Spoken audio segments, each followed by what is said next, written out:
Medios de prensa de varias partes del mundo comentan la posición de la Iglesia Católica hondureña y afirman que ha devenido cómplice del golpe de Estado en esa nación centroamericana. El diario El Mundo publica en su primera plana una información con el título "La Iglesia hondureña apoya el golpe y los seguidores de Zelaya esperan su llegada". En el reporte señalan que la jerarquía de la Iglesia Católica de ese país dio su respaldo al golpe de Estado del pasado domingo y pidió a Manuel Zelaya que no vuelva a Honduras, mientras varios miles de seguidores del presidente marchan hacia el aeropuerto internacional.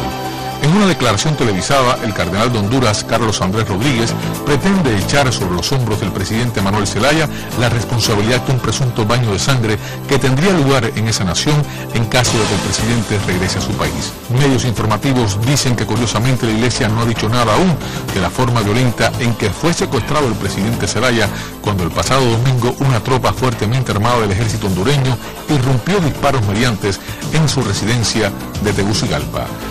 Comentan que nada ha dicho de la represión que durante una semana ha sido víctima el pueblo de esa nación a manos de la policía y el ejército, ni una palabra ha dicho la institución religiosa de los muertos, heridos ni detenidos. El reporte refiere que tampoco hablan de los francotiradores que desde la azotea del aeropuerto internacional de Tegucigalpa apuntan con sus rifles a los miles de manifestantes quienes, armados solamente con sus puños y gargantas, aguardan por el regreso del presidente constitucional.